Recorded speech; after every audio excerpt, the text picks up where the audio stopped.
Hi, Zella. Welcome to Diaspora Food Stories. How are you? Good. How have you been? I'm so excited to just talk with you and to catch up. It's been a while. It has been a while. I was thinking, and it's been over 10 years since we first connected when you Crazy. got down to Dillard University and overseeing the Ray Charles program. And then, unfortunately, life just happens, right? And we're building businesses, building programs, and doing what we're doing. And it's not like we meant to stay out of touch, but it's just trying to navigate through everything, right? Yes, absolutely. It's a crazy world. And we've been through COVID and now we're going through the things that we're going through now. But, I know. stay I grounded. Stay grounded. Exactly, exactly. And I was saying, I've always, just love the work that you're doing down there in New Orleans. And, whenever I can, putting your name in rooms and just talking about that. And so when I was in Grenada in 24 and your name came up, then we were in Chicago at the James Beard, and you said you were there because you were semifinals for the cookbook that you worked on with Ed Mitchell. And I was like, you know what? This is the sign. Yes, This and is I'm the so sign to glad you got to meet reconnect. my uncle, my godfather, Dr. Guido Marcel. I'm so happy that you got to meet him in Grenada. We met at the cocoa plantation there, that and is now the cocoa farm, and so that he was just sitting there, just chilling, talking, to Neil, and, and so it was just great learning about him and all of his amazing work. So, thank you, thank you. So, how we like to do this on the podcast is this the storytelling, right? And you have done so many amazing things, over the years, but there's always somewhere where it starts. Mm, That connects the dots of our life, right? And it's not to sometimes when we're an adult and we're in a certain place that we can go back and start to do so. So what right. I want to do is just definitely sort of start from that beginning, and then let's just take us through that journey. So tell us where you're born and raised. I was born and raised in the South Side of Chicago, and in a beautiful home we used to call the Palmer House South. Mm, The hotel, the famous hotel, the Palmer House in Chicago. We would call our house the Palmer House South. mhm, My parents, lovely, amazing parents, Edward Buzz, we called him Buzz and Alice Palmer. mhm, My mother was formerly a dean of English at mhm, Northwestern University, and she ran the Black House, which was a center for African American students back in the late 70s and 80s. She mhm, later became a state senator in Illinois. She was the state senator in the same position as Obama. okay. And then my father was a global activist. Mm, He had his own consulting company, and he consulted. He used to say, "I collect presidents and make them part of my game," and prime ministers. And so he worked a lot with the United Nations. It was very common for me as a child to pull up at the United Nations and eat with ambassadors and prime ministers. So our house was a center and a hub for political activism. When the first Black mayor, Harold Washington, um, ran for office, he had his first campaign in our home. Um, there were the Jacksons, the Palmers. There was, certain names in Black political, Chicago history that mhm, kind of encompass what was happening at that time and how Black Chicago was such a powerhouse, of mhm, media, politics, and so much more. And mhm, I was a child growing up in all of that. My parents were part of the Free South Africa movement in Chicago. I mhm, remember, them organizing, and me protesting with them at a young age. You know, and but before that, I want to just give thanks to my ancestors who came before me because my parents were always avid about making sure that I know who I come from. mhm, So, mhm, and I've been on this journey kind of to pick up the torch from my mother, mhm, um, honoring her ancestors, the ones that are from North Carolina. mhm, Our oldest ancestor, Maria Locklear, a descendant of the Lumbee tribe of North Carolina, mhm, that was born before the founding of the United States. and had base-born children who were indentured off, and then a group of them left North Carolina and left to Indiana. So they were some of the first Lumbees to leave. Mhm. Then my great-grandfather, who was Madam C.J. Walker's physician, and was in Alelia Bundle's book Mm. about Madam C.J. Walker, Dr. Joseph Henry Ward. And he was just given an award and put into the Indiana Veterans Hall of Fame. Wow. And he was the first Black surgeon to run, a VA at Tuskegee University. And currently now, which is kind of, in alignment with my work, there's a food pantry named after him at Tuskegee. And I was able to go to that naming ceremony about Beautiful. 2 years ago. Yes. And then my father's side, was from New Orleans. They were enslaved cooks here. Mhm. Um, and my grandmother, she was a sharecropper in Mississippi who got on a train and left to go to Chicago, and she had a garden in the middle of Inglewood, which now we call, unfortunately call Old Block. But back then it was mostly Eastern European, and they were Black folks who were living there, who were migrants from the South, were going through a lot of violence, Mm. So I stand on those principles, and my extended family in Grenada, Nigeria, Cuba, everywhere where my parents and my ancestors have touched. Beautiful, beautiful. So definitely, again, just planted seeds planted early on. And so as you're going through life and you're growing up, did you see as you're becoming an adult this life of service that you wanted to do as well to follow in your ancestors and your parents' footsteps? Absolutely. My parents were voracious readers. They were jazz aficionados. I mean, it was always music in our home.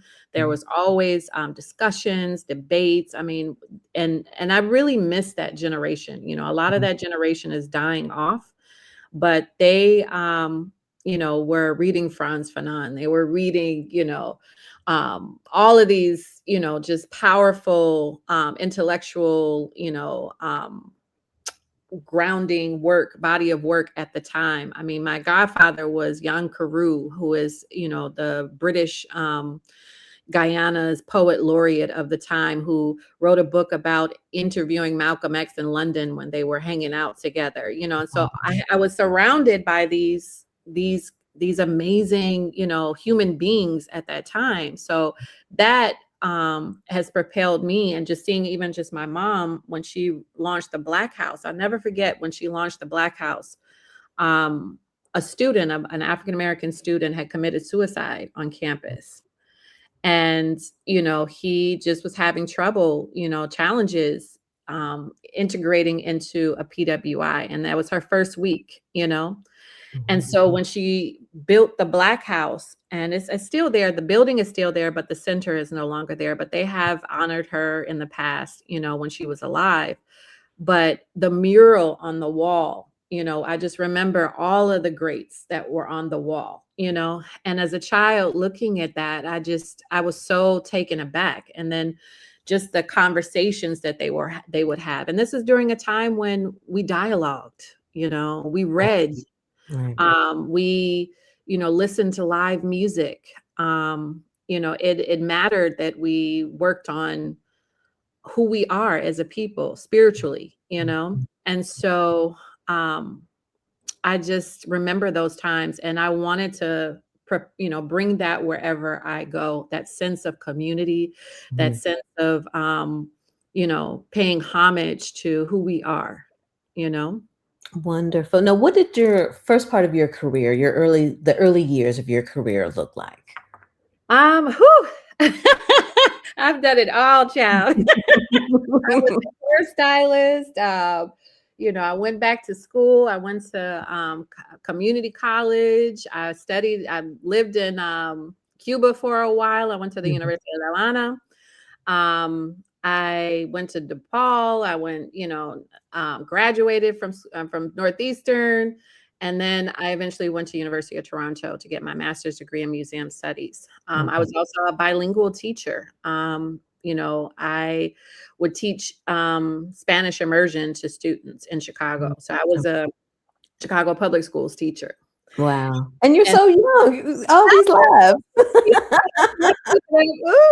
and then, and I was a young mom, I was a young mom. So, I was just trying to figure out life, Mhm, mhm, and I didn't know, because I actually, before that, I went to Lincoln Park High School, which was at the time was a performing arts high school in Chicago. mhm. And I was a dance major, and I studied at Alvin Ailey when I was 15 years old. Mhm. So, and I studied at Ruth Page, Joseph Holmes at the time. So I was on the trajectory to be what, I wanted to be, a ballerina, right? Mhm, And I mhm. never forget being in, you know, in at the old studio at Alvin Ailey, and Judith Jameson passing by me while I was stretching. And Wow. that memory will always remain on my mind. And taking a Catherine Dunham class, and there was no air conditioning in the building. It was just one fan, and I did one move, and they made us do it all over again, and everybody was mad at me. So I just remember those times and being on stage. And, I've lived a really, just, I would say, vivid and amazing, passionate life. I always follow my passion. Mhm, And mhm. so then, I ended up at the University of Toronto, which was changed my world, Okay, um, and I decided to return, and I decided to return to New Orleans. And I okay. met with my mentor, Liz Williams, who was the director of the Southern Food and Beverage Museum. And at the Yeah, time, Liz. Mhm, she was my mhm. early mentor in foodways. And I can remember I was at U of T, and I was reading Jessica Harris's book. I was reading George Washington Carver, by Rackham Holt, and a lot of, I was reading Slow Food. I was really trying to just figure out what I wanted to do next. And I Mm, just found that I found myself in Toronto just cooking a lot, and I was also really impressed with their food systems. okay. I can remember when I brought my daughter with me, because my daughter came with me and my ex-husband at the time. Mhm, And I can remember going and getting a burger when we first moved there. And my mm, daughter said, and they said, "What kind of cheese do you want?" And she's like, "American." mm. And the guy was like, "Oh, why would you want processed cheese?" And that kind of triggered me at that time. And I started to just see how Canadians, and right next door to us, their food systems are. I mean, not saying it's perfect or anything, Right. but they're a lot more conscious of what they eat. And I started losing weight, and my skin started getting clearer. And at the time, I think Obama was running for president. And, when I came there as a student, there was a lot of hostility towards American students, because they were just like, "Oh, you all in Bush." And so Mm, sometimes I was afraid to say that I was an American student. mhm, But we, as those of us who were American, we kind of just, were a resource and community for each other, and just hoping that people wouldn't judge us based on what was happening back home. mhm. And so I went back home. I interned for Southern Food and Beverage Museum, and that's really what started my career. Mm. And I Wow. think it was just a transition from dance to food. Wow, that is a transition. Wow. I Mhm. love that, I love that. So then with the, Dillard University Ray Charles program and African American, material culture, let's talk about that program and how that sort of just evolved and to you becoming currently the director. Right. So, it was around 2014. I had actually moved to California. I had Mm, left New Orleans, okay. and I said, "Okay," I was just when you come and you have a passion, sometimes it doesn't, pay the bills well, So I was Right. like, okay, I'm gonna just try and see if I can go to California. And I actually got a job at Stanford. It was a Okay. small job, but I had moved out there just for the summer, and I was trying to figure it out, and I just trying. love how you're doing this. I'm like so like I've been here for 26 years, haven't moved. I went from college in Illinois to University of Illinois, came out here and I'm stuck. So I just love the movement. I admire that. Well, I think when I look back, I'm just like, okay, recently I uncovered some research and had some historians in North Carolina really help me understand, my Locklear ancestry, Mhm. those who were indigenous to North Carolina. And not just that, but I also think about everyone in my family. Like when I think about my grandmother, who I never met, how she left Mississippi and she had the courage to get on a train with her brother and sister. You know, I now realize that my once nomadic lifestyle Mhm. is deeply ancestral, you Okay. know, Yep. and it's just knowing when it's time to go, you Yep. know, but they were also under severe violence, but I was also in Chicago. Chicago was changing at the time. Chicago was very violent at the time, when I left. And I Mhm. didn't want to raise my children in that environment. And all my people were from the south side of Chicago, but young people were under attack, and Mhm. so I wanted my children to live, you know even though we were in a very beautiful community, it was still, you never knew what was going to happen, Right. you Right. know so I realized that has happened periodically in the history of my family. Okay. I love that. I love that. So you're in California, you're at Stanford. California. And actually, before I left, I applied for the job. Okay. And, in my mind, I'm like, "Oh, Dr. Jessica Harris came before me. Right.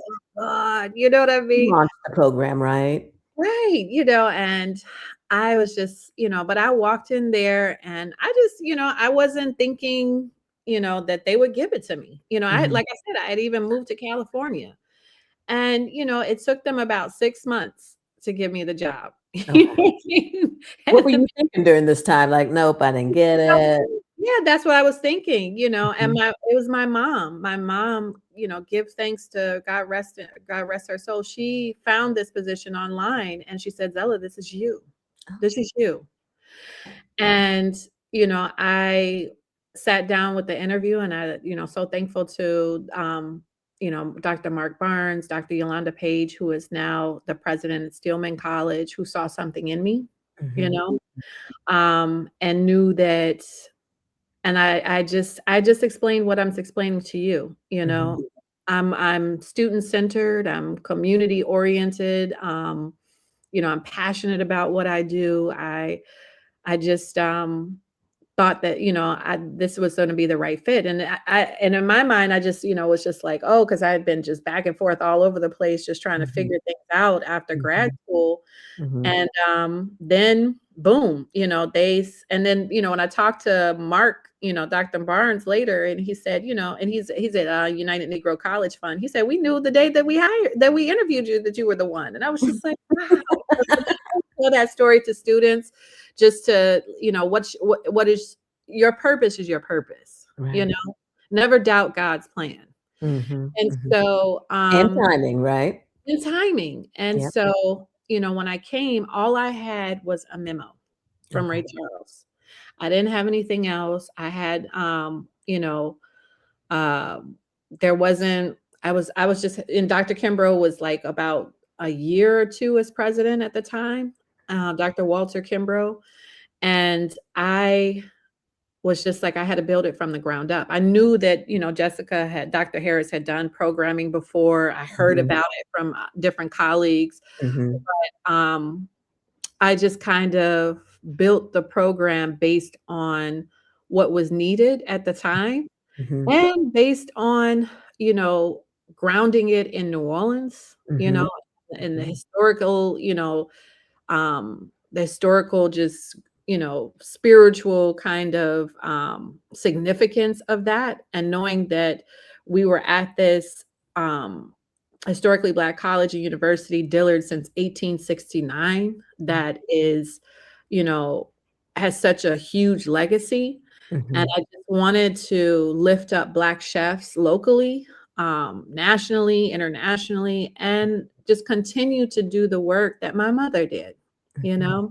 And she was an advisor for me, I have to say, you know? She Nice. was an advisor for me in the beginning. Dr. Page, who is now president at Stillman, she was a huge advisor for me, because we wanted a program that would have the academic rigor, but also something completely unique to any university in the country.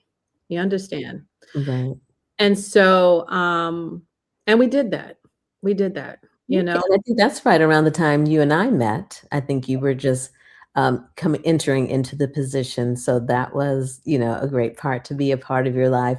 Tell us about the vision and the mission of the program. So the vision and the mission is where culture meets education. Okay. We have a food studies minor. This is part of Ray Charles. This is Ray Charles' vision and mission. Mm, Prior to Hurricane Katrina, he was given an honorarium. Not an honorarium, an honorary degree. He was oh, given an honorary degree. And if you know the history of Ray Charles, he loved New Orleans.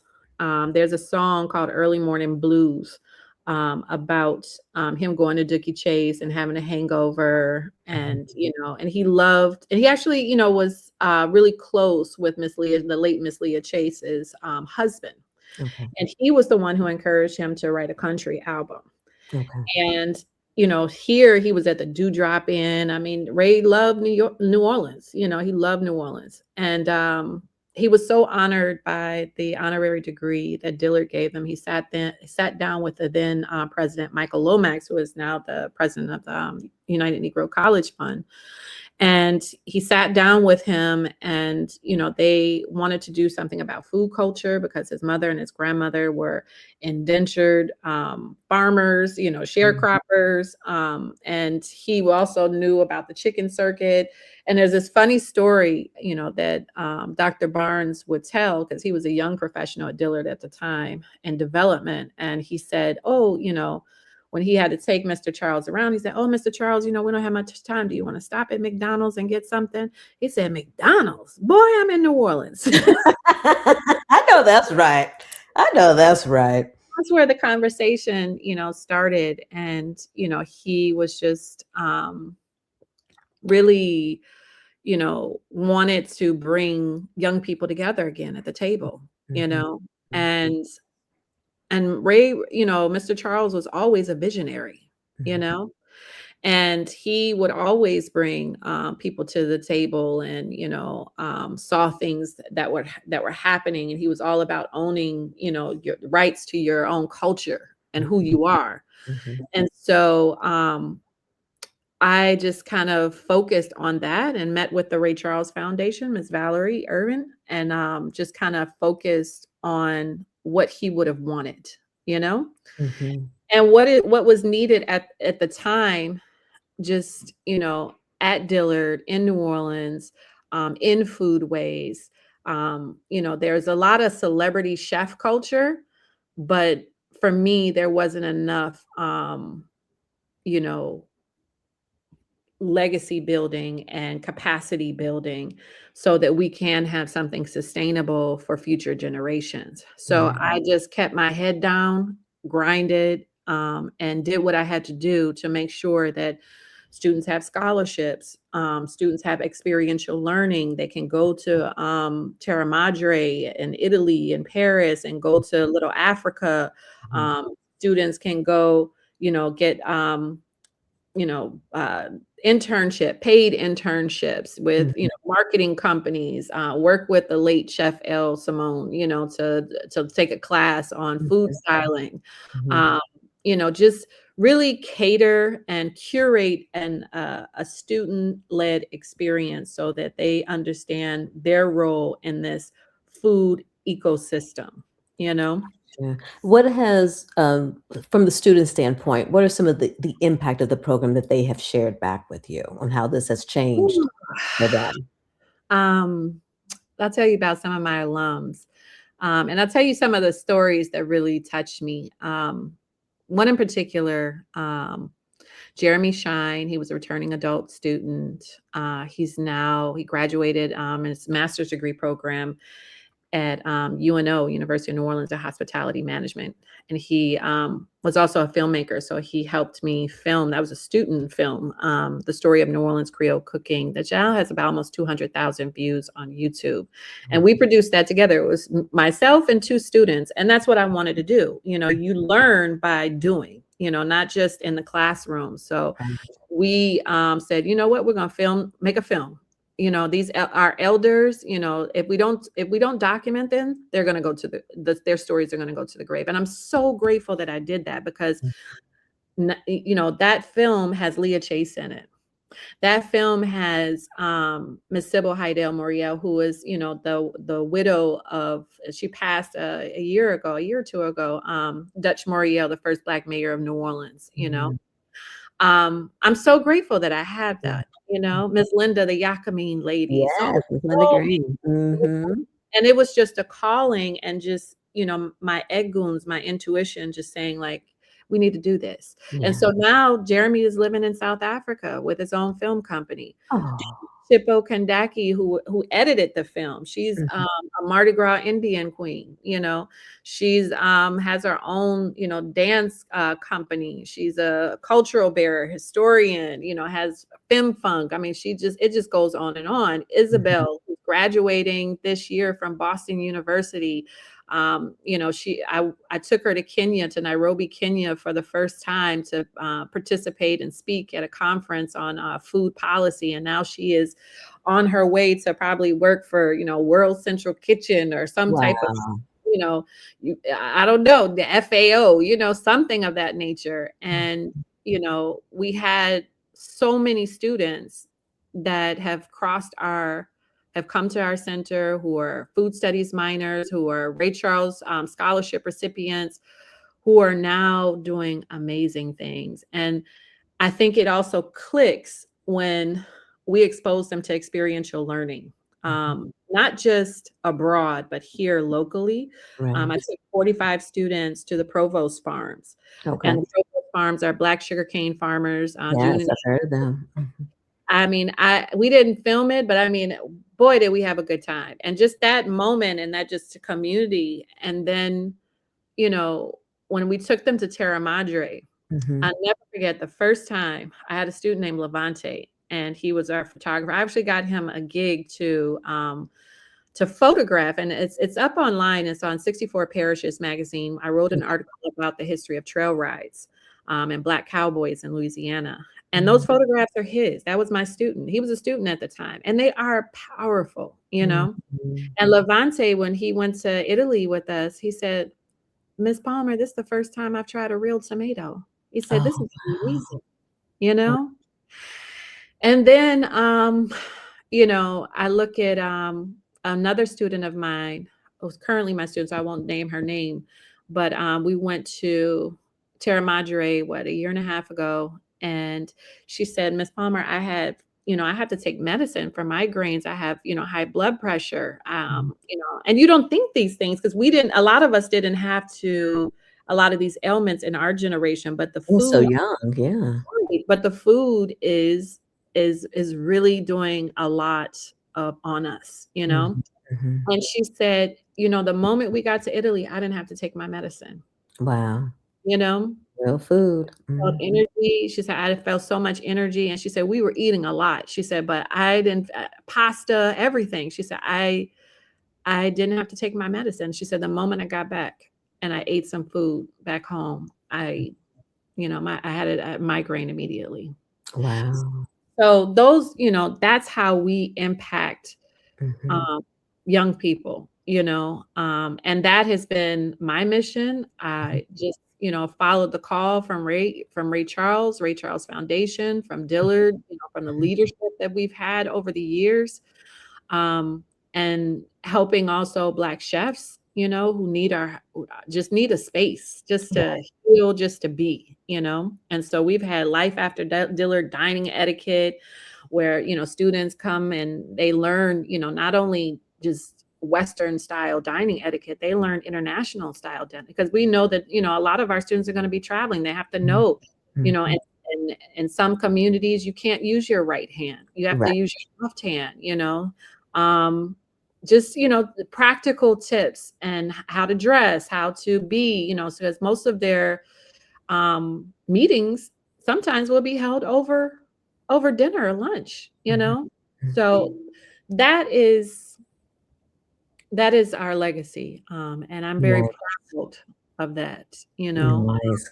very proud. Mhm. Congratulations. That is amazing. That is amazing. I want to pause for a second and just talk about New Orleans and just talk about the food scene. Just, I have to admit, sometimes when I'm seeing different events going on, I'm still wondering, well, where are the Black chefs being Mm, invited to some of these events? mm, But mm. talk about what is the culture around amplifying voices of Black hands who have helped to build that city and the food there.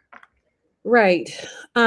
So, just New Orleans has gone through, one of the things living in New Orleans for 20 years now, um, the word resilience is something that most New Orleanians abhor, you Mhm. know, because that is kind of abusive language, oh, just be resilient. Mm, Just just, get yourself back up after so many times. And it's going through a paradigm shift again, and I think the country in general is going through a paradigm shift. mhm, We've had many symposiums where we addressed some of the challenges that Black chefs face. Um, One of it is, I'll name a few: education, you mhm, know, um, education in the sense of, mentorship, knowing how much food costs are, knowing who's in your food ecosystem that you can buy, food from, just production, all of these things, and I also think that we've also had some internal shifts. Um, when you look at the history and the legacy of Black chefs in New Orleans, if for hundreds of years they have only been enslaved to the back of the house, or post-slavery, never given that title as executive chef. I mean, thank God for Dr. Rudy Joseph Lombard, who, mhm, um, gave, paid homage to those Black chefs who were executive chefs but never got their due. mhm, But we also have, you know, something that's happening as well as just access to quality food, you know? We used to have an abundance of fish and fishermen in Louisiana. We're now down to less than 10,000 fishermen mhm, in Louisiana. Now, you're talking about a place that, had, when you look at the archival photos, Black folks were in oystermen, they were, fishing for trout, redfish, mhm, you name it, and it's, these type of systems eventually go mainstream. They start with indigenous communities and then mhm, eventually they go mainstream. And then it takes a generation just to kind of, you know, um, just become just, be part of the mainstream and just completely forget that, we're right in the Gulf and we can get fresh food.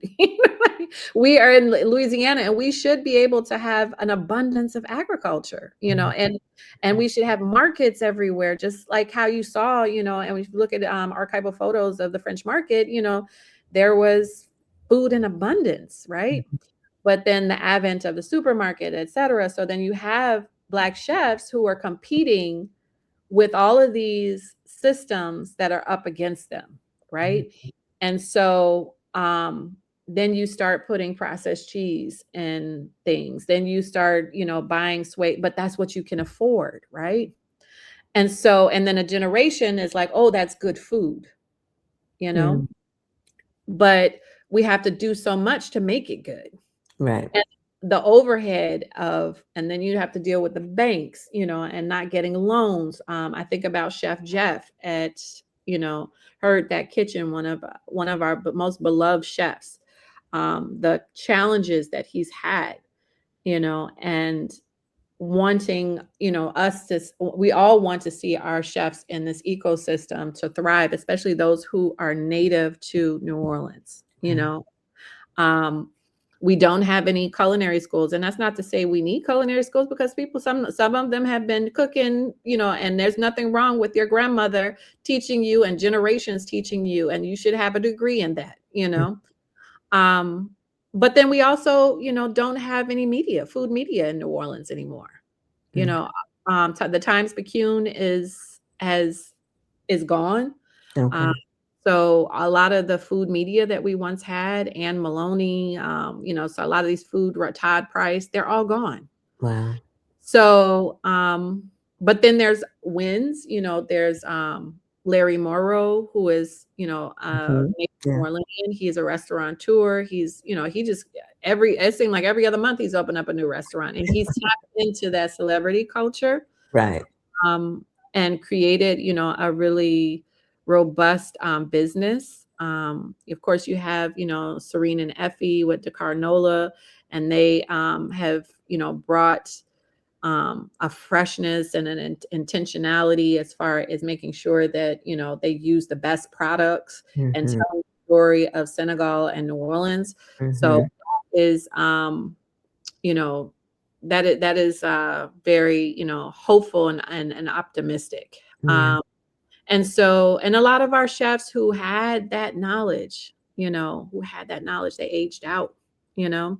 Right. We have, Lino Asana is a filmmaker, and he's going to release a film called Creole Feast, and it's like basically the second part, and just kind of analyzing what the work of Dr. Rudy Joseph Lombard and Nathaniel Burton. Mhm. And he interviewed a lot of these elderly chefs who were in this book. And we also have changed as Americans, right? So our diet, our, eating habits. So a lot of these big restaurants that we had in New Orleans that were serving these classic Creole dishes, it's Mhm. costly to make them, Yeah. it's very, very costly. And we don't have the volume anymore to eat at these. So, mainstream restaurants are struggling, you know. Some restaurants aren't, some of them are. They're struggling to compete, to keep up, Right. and so I also look at restaurants like GW Fenn's, which I think is one of the best seafood restaurants in New Orleans. Mhm. Um, Chef Michael, but his staff, who's in the kitchen with him, who's part of his team, who the black sommelier, the all of this team that he's created, and making sure that he supports local fishermen, so that is where we are, and then you have chefs like Chef Toya Bodie, um, Mhm.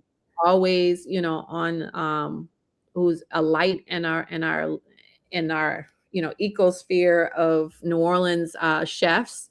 So there, it's everything has to evolve, and we have to change with whatever capitalism throws at us. Right. Right. No, I That's hear you. you I know. hear you.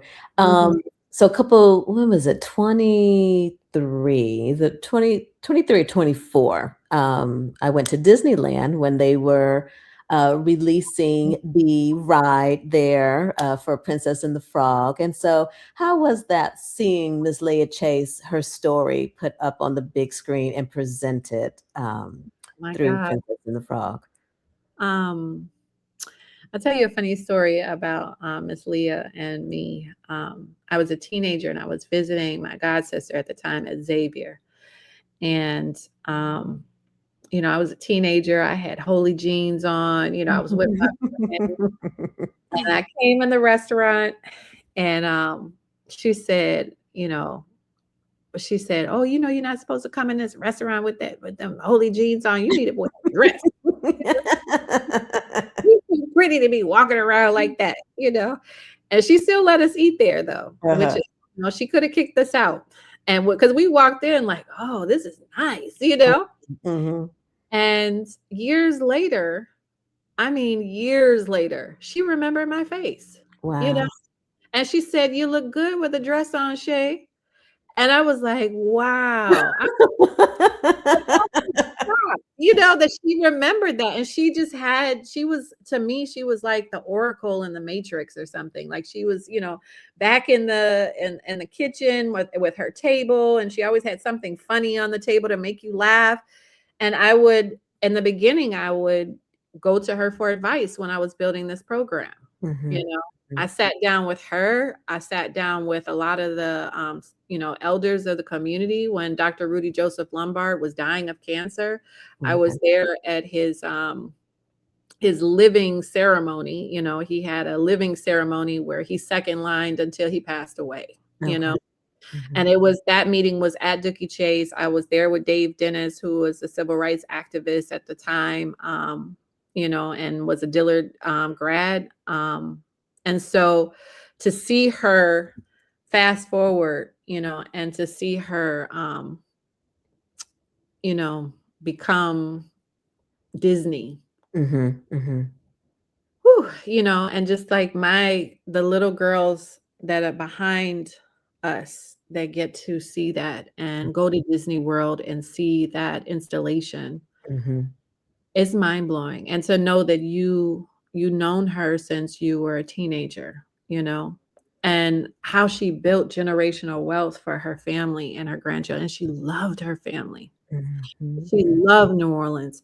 She loved um She loved New Orleans, Mhm.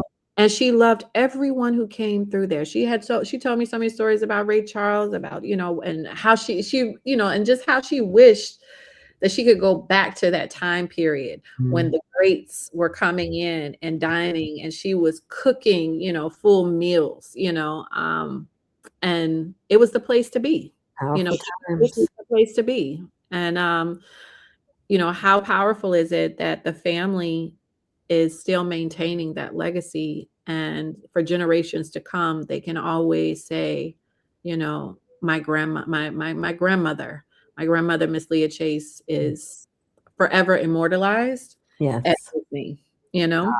Amazing, amazing. So you have Mhm. 2 books behind you with, I'm sure, many more to come. Yes, yes. So let's talk about those titles, for sure. So we have, Recipes and Remembrances of Fair Dillard, Mhm. and then, Ed Mitchell's Barbecue. How Yes. did those projects come about?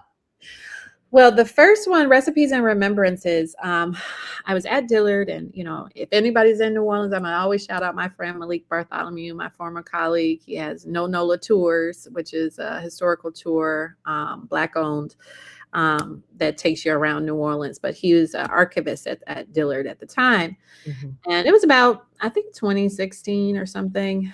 And him and Kennedy, Dr. John Kennedy, is now at Howard. But he said, "Oh, we have this cookbook in the library, and I think you should see it." And I go in and I look at the cookbook, and I'm just like, "Whoa!" I felt like I was in the National Treasure movie or something, And I was like, "Okay." And this cookbook was a cookbook that was published by the Dillard Women's Club. And this Okay. was a club that was kind of founded under Jesse Covington Dent, who was President Dent, one of the longest, like before Dr. Norman Francis at Xavier, there was Dr. I'm sorry, on the tip of my tongue, President Dent, right? There was President Dent. And his wife was a classic pianist trained at Juilliard.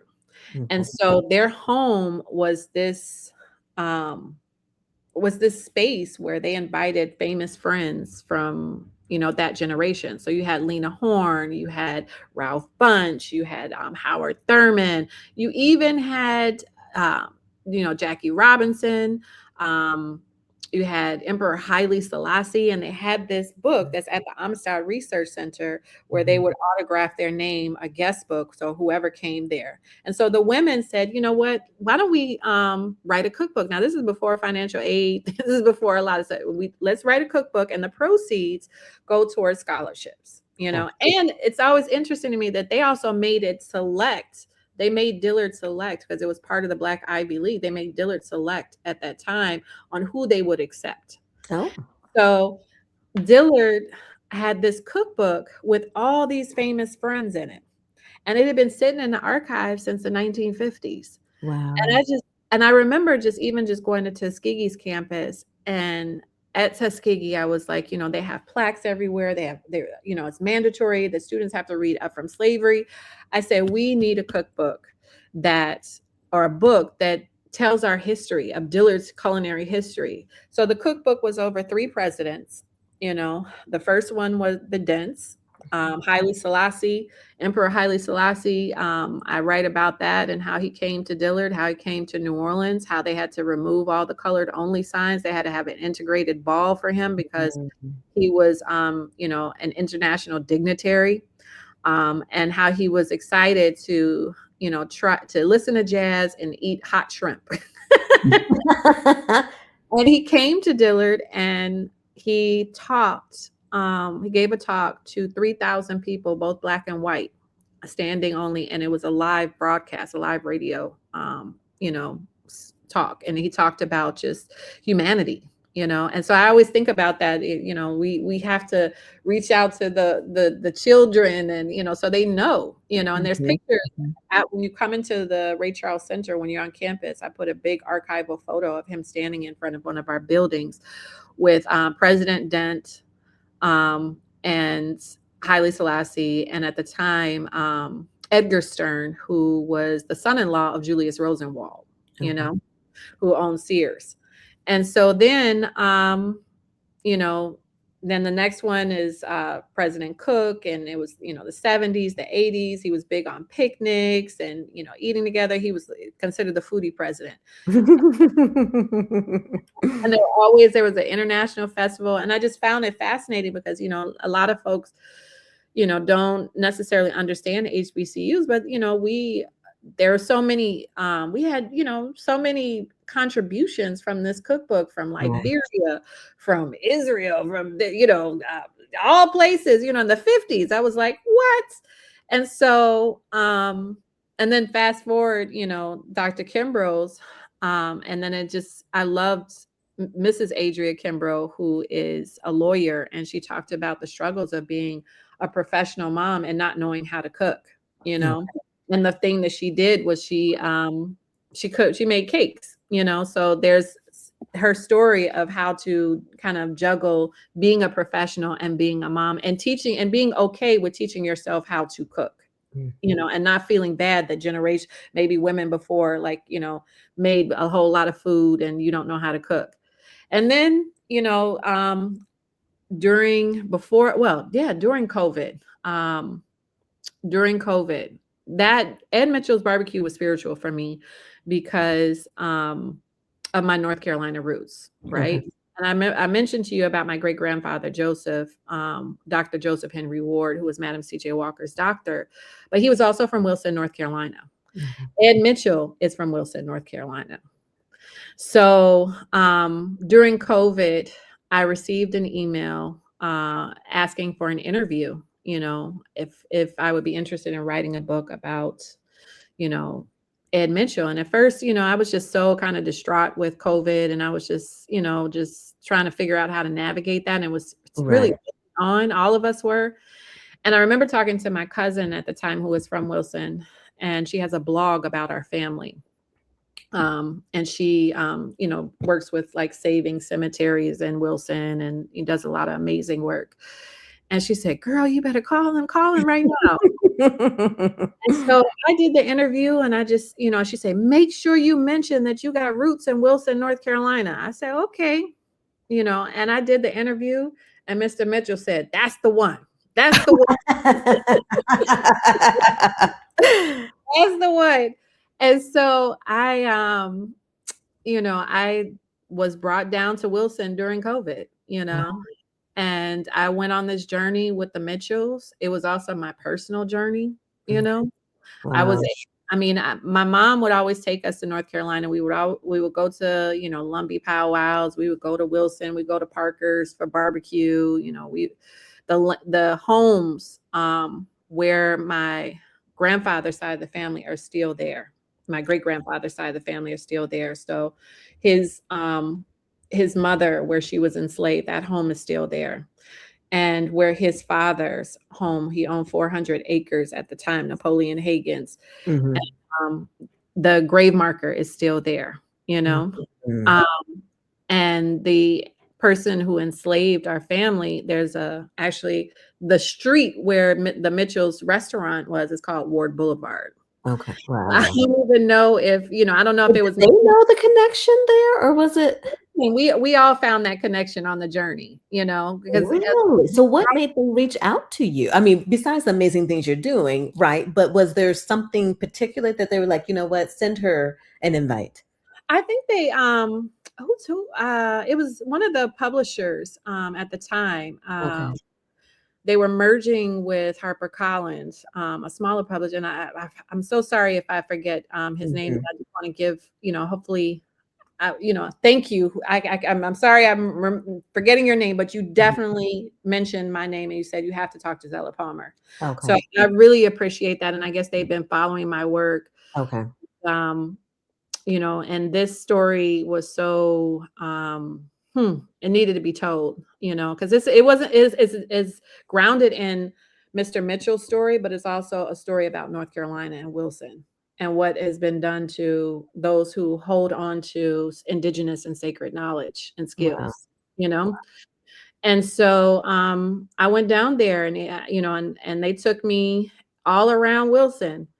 And I'll never forget, my mother cried. I remember calling my mother crying, and my mother was in tears because every Black neighborhood has a historian, right? And there was a historian in Wilson, and he's still there, and he has a museum in his garage, Mhm. and it's all, and it tells that he's got pictures of all Black folks in Wilson, North Carolina. And so I'm like, okay, I'm telling him like, oh, I'm the great granddaughter of Dr. Joseph Henry Ward. And I just said it, because I didn't know, and he said, what? Dr. Joseph Henry Ward. He said, what? They need to put statues of this man all over. Oh, wow. And I called my mom so she could hear, because she, unfortunately, that's the next book I'm working on, but a lot happened in the end of his life, Mhm. and so she was always on a mission to tell his story, Okay. and so I was able, like I said recently, the Secretary of Veterans Affairs, they didn't know that he had family, and they gave him, a posthumous award for excellence in service. Thankful to the Indiana Hall of Fame, Veterans Hall of Fame. They gave him that, but his story deserves to be told as much as everybody else. I mean, my grandmother was sitting on like George Washington Carver's lap. I remember these stories, Mhm. Mhm. and he was part of that story. Booker T, if you look at that famous photo with Madam C.J. Walker, Booker T. Washington, there he is at the top of Wow. that picture, with the hat on, the fair skinned man, And so, she just cried. She just cried. And so I went on that journey with Mr. Mitchell and his son, Ryan. I interviewed, sat down with every elder in their family, everybody in the community. Baxter Miller was our photographer. Mhm. She, an incredible North Carolina, photographer. I had some of my Lumbee's friends show up, Jesselyn, Mhm. Kaya, we ate by the river, we barbecued, and we really, I delved into the North Carolina archives to really tell, this story, Okay. and and let the pictures. I remember my mother said before, she died, because I was able to get her story too, because she remembered her grandfather making oyster stew, and that it was definitely a favorite of Eastern North Carolina.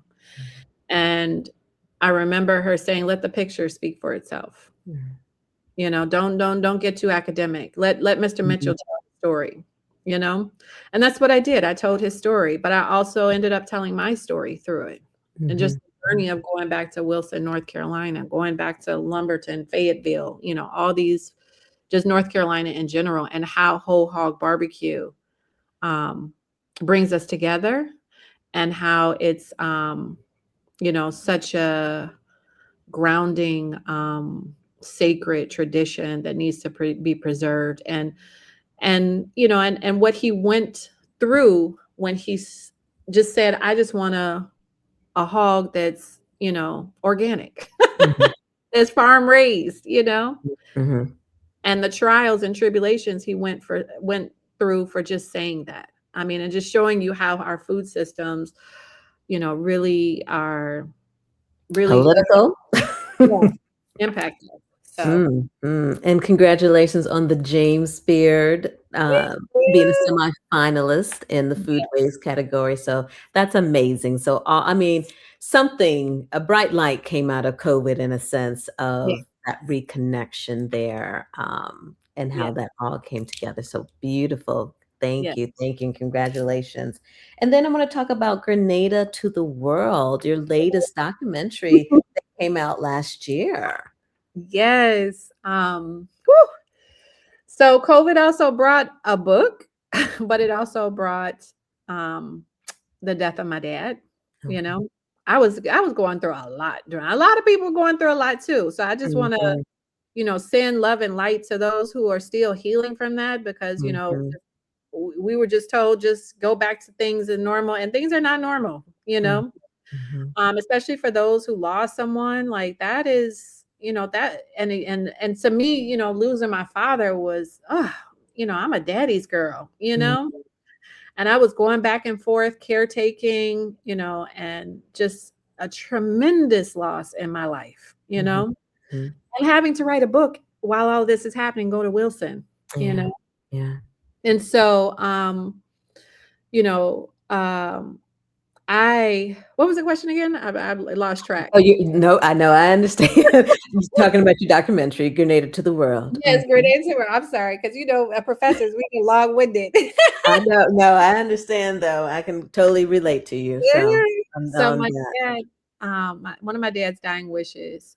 Well, let me just back up. My uncle, my dad had a brother and two sisters, and they love the Caribbean. They Mm. love the Caribbean, child. They were always in Trinidad, Tobago, Grenada, and my dad, which I'm working on a book about him and my mom and just their lives together. Mhm, Um, he was and I, in some ways, I take a lot after him. But he was a kind of quiet storm, and he was a genius. He was a genius. He was a genius. He, was at literally every revolution that happened at that time. You know what I mean? And he was a quiet consultant, quiet but loud consultant behind for President Prime Minister Manley. My mhm. parents were very close with Prime Minister Manley in Jamaica. My mother always tells the story of like when they got off the plane, and they were hiding behind this big billboard, and they were getting shot at, and you know Oh, and Uncle Jan, Uncle Jan Carew from Guyana was like, oh, my compatriot Buzz, he can help you, and my mhm, dad was like, what, and then um he was in Grenada, and they were there, they were in Cuba, they were in all these places.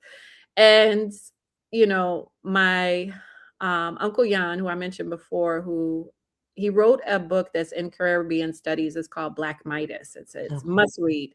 And he was a poet. I mean, he has a long list. As I encourage your listeners to definitely look up Jan Carew, Jan Carew, Mhm, Carew. But anyway, he was in Grenada. Uncle Jan was in Grenada, and one of my godfather, Uncle Guido, who you met, Dr. Guido Marcel. mhm, Um, he was a student at the time, and I think he was in Trinidad. He was getting his master's degree, and he was accepted to UIC, University of Illinois in Chicago, for his PhD in pharmacognosy. And my dad, Uncle Jan, came to our house and was like, "Oh, my compatriot needs some place to stay." And my dad was like, "Okay, for how long?" And he's like, "A month." It ended up being years. You should have known that was You a lie. know what I mean? Right. So I get to be a little girl growing up with this Grenadian man living in our house, because we have a big house on the south Mhm, side of Chicago. and he's got plants everywhere. He's making pictures. I mean, he's like and so as a kid, you just like, what are you doing now? You know? And every time I got sick, he had a poultice for this. He was telling my grandmother, do this, do that, you know, and he was just so cool, you know. And my Aunt Caroline, my dad's sister, she's still alive, still in Chicago. They fell in love, you know, they fell in love and they almost got married. She almost moved to Grenada, right? Okay. And so, I mean, maybe I shouldn't put that business out like that because you know how old folks be like, wait a minute, don't sell my business. But you know, they were a couple and I loved to be with them. We were always going to botanical gardens. We were always in nature, you know. And I mean, you got to think about this was like Chicago in the 80s. It was cold, you know. Mm-hmm. And we lost touch, you know, he moved back. They separated, we lost touch. And my dad said, I want you to go to Grenada and I want you to rekindle with your godfather. Mm-hmm. And, you know, and he would always kind of push me like, have you talked to your Uncle Guido? Have you talked? And so when my dad got sick with prostate cancer, I called Uncle Guido up and I'm trying to save him, you know, and I'm like, what can I do? And he's like, you know, soursop, this, that, you know, and I'm like, Lord, you know, and then, you know, it didn't happen. You know, he passed. And so I found myself after he died, going to every place where his friends were to try to just have a piece of him. Ended up in Paris with Uncle Curtis, who served with him in Air Force intelligence. Just sat down, drank wine, you know, listen to jazz and listen to his stories of when the young Buzz, you know. And then I went on to, and I watched a lot of videos. You know, my parents are on the History Makers, and they're on their website, and I watched them a lot, you know. And then I decided I needed, and then my mother started getting sick, you know, because usually it doesn't take long for, you know, if they've been together, a married couple has been along, it doesn't take long afterwards. So my mother started getting sick. So I started, you know, going to Grenada and spending time with Uncle Guido, you know, and he was very kind and gave me grace, you know, and he would take me to like BBC Beach and just be like, just go by yourself, just sit there, you know. And I would just sit there and he would drive me all around and I would be with his friends. And eventually I said, okay. And then he introduced me to some colleagues at St. George's University. And I'm always thinking about my students, you know, how can I bring my students to experience this? Because they deserve something like this, you know? And so we were able to get an MOU with St. George's University, which produces the most medical doctors in the US and Grenada. You know, this school in Grenada produces the most US doctors that go on to come back to the US and practice. And we were able to get an MOU, you know, so students can get a scholarship if they're interested in studying medicine or veterinary medicine. And so out of that also was a need to want to preserve and document Dr. Marcel. You know, not just, I mean, of course, I was going to tell the story of Uncle Guido because my dad would call him Guido, not Guido. On the island, he's Guido. But what it was, my dad could not pronounce names right. I have a cousin named Mathoni, and he called her Muffadoni. So, you know, Dr. Guido Marcel is a national treasure, you know. And you know, when I think about some of the greats that we have in just plant medicine and pharmacognosy, and he was also able to like get me a speaking gig in Mississippi, where I ended up like meeting this professor, this incredible retired professor who has her own nonprofit and is doing amazing work. And we're doing we're going to have a conference in 2027 at St. George's University in Grenada about medicine. And, you know, that was because of him. And so my parents and their network and their community and their family, there was no gatekeeping.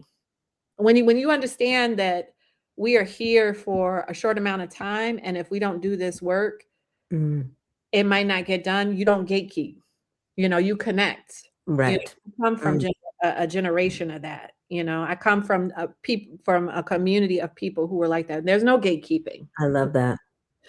And so, And then you pay it forward, you pay it forward, pay it forward. So me meeting, him introducing me to his college, and they were, they had me cracking up, his former classmates. I mean, they're in their 70s now, and they're still speaking on the, university circuit, but to hear them talk about him in the 80s, and how handsome he was with his,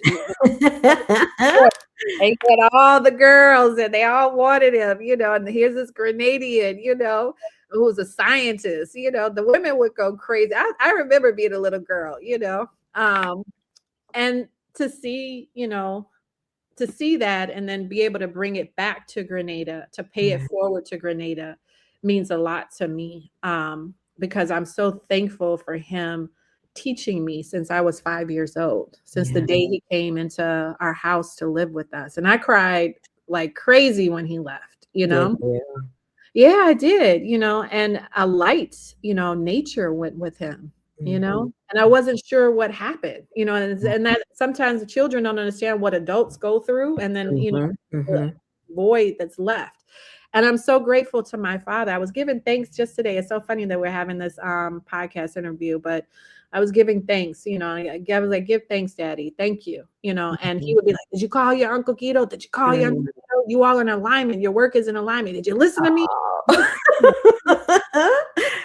And out of that came a documentary. Out of that came opportunities for my students. Out of that is coming so much more. Grenada is home for me now. I love Grenada. It's definitely one of my favorite Caribbean islands. I loved it. Yes, and and the medicine was calling me the whole time throughout my life. Okay. And I just had to answer. And that's what I want to go into briefly next, is just becoming an herbal physician. I'd like that, adding that to the resume and the accolades. So, like I said, the medicine has been calling me for a long time. When I look back in my life and just, I was a early yoga practitioner in my community in Chicago, I can remember going to India during my college years and learning how to do, going to an Ayurvedic farm, about Ashtanga yoga, being in University of Toronto and going through a lot of personal challenges and finding yoga as my peace, and my mother, my mother and Uncle Guido, my mother would make sure that our food was always non-GMO. I mean, they didn't even call it non-GMO back then, but there was always medicine in our house. It was always herbal medicine. And I realize now that that comes from my mother's lineage, sassafras tea, so many different teas we had in the house, and tinctures, and all of these things that I didn't necessarily understand at the time, and my grandmother, just the things that she would do when I would have a cold or when I was, restless. And I remember, what's the name of the book? Is it Spoon Bread and Strawberry Wine? I think it is. Is that it? Oh, from up in New York? No. It's a book, North Carolina. Let me look it up right quick. It's Spoon Bread and Strawberry Wine, if I'm not mistaken. That is a classic North Carolina, Eastern North Carolina cookbook, and it's two Black women. Yes, it's Spoon Bread and Strawberry Wine, by two sisters who were, definitely connected to my family, Norma Jean and Carol Darden. Yes, and they have it in Harlem. Yes, and they're from Wilson. Yep. Their family is from Wilson, same place my family is from. Wow. And I remember being a little girl and my mom getting that book. And my mom had like a cookbook shelf. And, I remember her getting that book, and she was just so, she was, tearful about seeing this book of two Black women, and beautiful aprons with these, an abundance of agriculture and food, And Miss Norma Jean coming from being a model, fashion model. There you go, and them being, and I think it also was like my mother wanting to but she was so wrapped up in politics and being a mom and in being a healer for everyone, Mhm. because my dad, he was just so vivacious. He spoke German. He was a Europhile. He would walk around with ascots. I've never ever seen anybody like him. He was beyond a Renaissance man. He was from another planet. And my Wow. mother, being a Gemini woman, quiet, but the most brilliant woman I've ever met. Mhm. Having to heal everybody in this house where you could wake up and it's like 5, 6 people living in the house, Mhm. from Mhm. an exile Dennis Brutus from South Africa. He's an exile living in our house, and then a violinist living in the basement. That is so beautiful. I love it. And so that to me started leading me to the medicine, and then Mhm. also returning to North Carolina. Before my mom died, I mean, we were going down there early, but as I think she knew that her life was coming to an end. Mhm. And I'll never forget 2019, before COVID, we went on a family road trip to North Carolina. We went to Wilson and we went to Lumberton. We went to the Lumbee powwow. And, we're at the powwow, and she's, bringing all of our documentation because she wanted to enroll us as tribal members. Mhm. And And did you guys get enrolled? no, because we have to prove that. I mean, now I have the documentation, and so I'm in Okay. the process. But at that time, she didn't have it. Gotcha.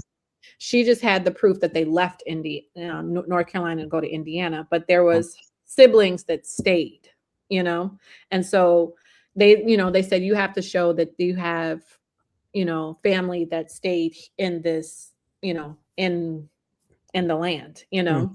Mhm. And so, and that's why I say you pick up the torch with each generation. And even, I understood her, like, always like sitting down and repeating the same family stories over and over and over again, but I didn't understand it fully until she passed, you know. Okay. And so we're at the powwow, and it rained that 2019 Lumbee powwow, and a rainbow came out. Mm. And she said, "They're here with us." And she Oh. just was bawling, just crying. And I'm like, "Ma, it's okay, it's all right," because I wasn't even thinking that she would leave me in a couple Mhm. of years. Okay. And so then I started to really connect more and try, and especially during COVID, I think all of us were trying to figure out, how to heal through medicine. And my daughter, my only daughter, I have a bonus daughter, but my firstborn daughter, she was also, the medicine was calling her. So she, Asada Jones, she is, I admire my daughter so much. She took us all to do ayahuasca in Peru. Uh, Mm. she, has been living, and I don't even like to say plant-based. That's such a, off word. Returning to indigeneity and Mm. indigenous foods. Mhm. So she's conscious of what she eats. She has been for a while, and she's been on this journey. She now lives in Sri Lanka. Okay. I so she was that seed, and she remembered me going to yoga, and and moments where I was like, really focused on healing, and Mhm. listening to different healers, and on YouTube or whatever. And so it started, during COVID. I never forget, I was in a Walmart, and I'm in Walmart, and you know I just said, wow, we as humans, we know what's right internally, because I'm in Walmart in a line, and there's an elderly white woman and a young black man, and they're both grabbing at the same time for elderberry syrup. Oh. You know what I'm saying? And I'm just like, we know what's good for us, and it's all in us, Yeah.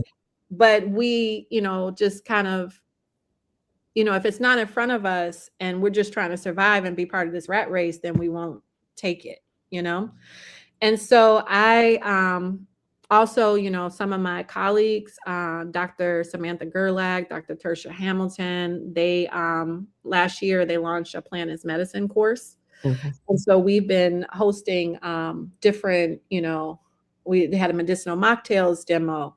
And then I also invited Ann Whitehat, who is Lakota. And she owns Miss Ann's Maypop Herbal Shop here in New Orleans. And she also, and she's a family friend. And we came at the same time to New Orleans, And so I do feel, sometimes that you don't know why things are happening, but you're called to places at a certain time. And she has opened up this amazing herbal shop that has tinctures, if you have, menopause issues, sleep, whatever.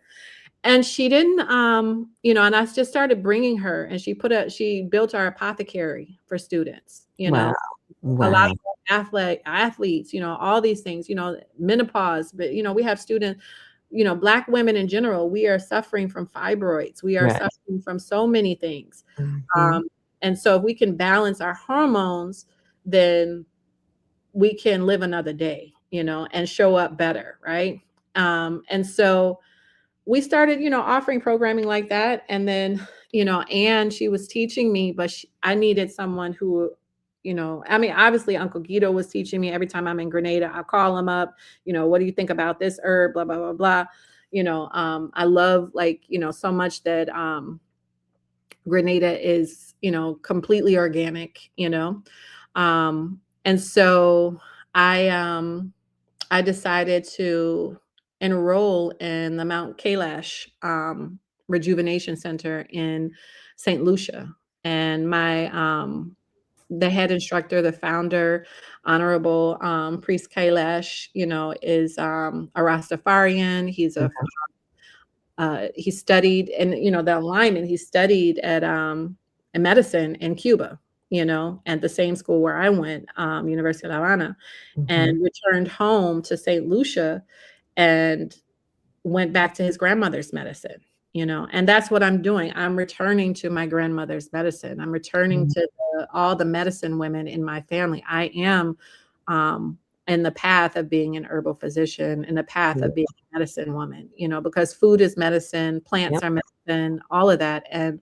my calling is to heal. I've always been a healer. I've always been an educator and a healer. So this is just, and being with, Uncle Guido as long as I can, as he's, because that knowledge is sacred, and lifting up, those North Carolina root workers, those Grenadian bushmen and bush women, because they know.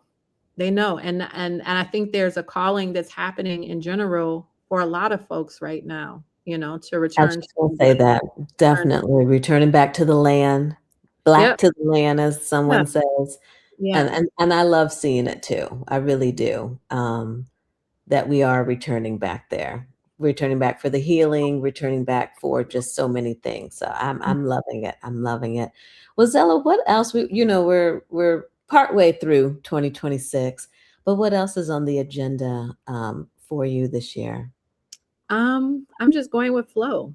I'm just going with flow. I'm just learning. I'm a student of life. So I give thanks, give thanks for life. And I'm just allowing, God to order my steps. Wonderful. Any events or anything coming up at the school that we can? It's almost a break. Graduation, graduation. We pretty much wrapped up all of our events we have one event coming up with a local chef, and that's our last event for the season. But we do have, I'm really proud of us that we have 10 garden beds now. Nice. And we renovated the greenhouse. So, we have a horticulturalist now on campus. So, we're growing collards, mustards, you name it. And even assist, when I went to South Africa, a chef friend of mine, Mhm. I interviewed for my podcast. She Mhm. gave us some sorghum seeds. So we have some sorghum that's growing on campus. And it grew. Ooh. Mm-hmm. All right. Yeah. All right. Oh, well, this has just been an amazing conversation. Oh my goodness. I mean, we didn't even get into the story of how your parents met and I mean, there's just so Oh, much that girl, we that's could. another story. I'll end. You know what? I'll end that story. Let me end that story because that's a beautiful one. Oh, okay. I'll be quick. My parents, and this is, my mom was a teacher. She was an English teacher. Somebody was kind of envious of her at her old job, and Mhm. got her fired. Yeah. She's sitting on Still the happening then, happening now, beach. but okay. She's sitting on the beach, not young son. She don't know what's going to happen next. And then all of a sudden she looks in the yellow pages, not the yellow pages, in the advertisement for a job. Okay. And they were looking for an English teacher at the new Malcolm X College, in Chicago. And this is like, I think this was the late 60s. Yeah, this is the late 60s. She goes to Malcolm X College. She's an English teacher. And there's this guy, kind of Hotep guy. And he's like, has 3 wives. I mean, it's the 70s. It's the Black Power movement, and he wanted her to be one of his wives. And he was harassing her. So she went to the security guard and she said, this man is harassing me. I want him to stop, blah, blah, blah. And the security guard was like, all right, I'll look into it. She's like, oh, he's so mean. And so the security guard went and grabbed the man by the collar. Don't you ever talk to her again. So then, come to find out, they started talking to each other and he would check on her. And then eventually they got married in our house. And that was my dad. My dad was working as an off-duty cop as a security guard at Malcolm X College. And, he was a police officer at the time. And he was the founder of the Afro Patrolmen's League. And, he was one of the officers who made sure that Fred Hampton's, the truth about Fred Hampton got out. And he was fired for that later. Mm-hmm. Wow. Oh my goodness. Isn't Just that the crazy? legacy, the stories, girl. I mean, there's like so many books and just so much you Yes, can I just know. share. Good. I'm ready for that next chapter, child. I'm ready. Oh wow. We gotta just stay up on what's going on because this is like a movie here. Right. So that's It's how they met. all That's how they met. And together for 40 years. They had their 40th wedding anniversary here in New Orleans. I was able to okay. have it at the New Orleans African American Museum, not the New Orleans African, Le Musée des Free People of Color, because Okay. the woman who owns, Miss Beverly McKenna, who owns our Black newspaper here, Mhm. and owns a couple of museums as well. Okay. She's a philanthropist, and her husband is the coroner. Also grew up with my mom, and she's from Indianapolis. You know what I'm saying? So isn't that crazy? Oh my goodness. Indiana University together. That's crazy. And they're both, Destiny, just destiny, destiny, yeah. destiny. So that's the story, of how they met. And then they went on a whirlwind together, traveled the world together, were revolutions together. I mean, they just were that couple, Wow. Wow. and Well, they both Zella, house, that's wow. Well, Zella, how can people stay connected, continue to follow, continue to, and where can we watch Grenada to the World too? Before I don't want to forget Yeah, that. we haven't released it yet. Okay. But we will post it sometime this summer. We want to screen it at festivals first. I have entered Okay. it into a few festivals, and we'll see. And we premiered in Grenada at the Grenada Film Festival. Shout out to Mashida for that. And so we're just kind of laying low right now. But the trailer is out. It's on my website, zellapalmer.com. And you all can follow me on Instagram. I am Zella Palmer. And I have some clips that I released from the film. We went around the whole island, all through Greens. We have amazing stories. Went to the ice cream lady. We went to traditional mas, if you all know about that. We focused on traditional job culture, which is carnival culture. Mhm. And I know the last thing I'm gonna tell y'all that's not in the film. Uncle Guido said he fainted from heat exhaustion when we were filming in Guave, a small Mm, town where they have traditional masks, which is so similar to New Orleans carnival culture and all carnival culture throughout the Caribbean and elsewhere in mhm. Brazil. But he passed out from heat exhaustion. And I'm just freaking out, and everybody's like, getting him something cool to just calm him down. And then he's on he has this little gold chain, because I could still see the youth in him. And he's on the floor, and then he lifts up his fist and job, job, live. Oh my goodness. And I encourage your listeners to look up the culture of job. Grenada is doing, amazing things right now. And, Spice Mass is now one of the biggest carnivals, that and Spice Mass is, but learn about the history of job, learn about the history of the resistance, the Mhm. rebellions, learn about all of that and why Grenadians every carnival season, douse themselves in Mm, oil or correct. back then black molasses. So learn Mhm. about that because it's very it's telling, Wonderful. Oh, well, this has been an amazing conversation. Thank you so much. Thank you so It's so much. good catching up. You But it won't be too. our last conversation, so I'm not concerned about that. So Yes, I hope that we see each other soon. We have to cross paths. Give absolutely. thanks, sis. Blessed love. Great. Thank you, Zella. Thank you for talking with us today. Yes, indeed. All Take right. Take care. care. You as Bye.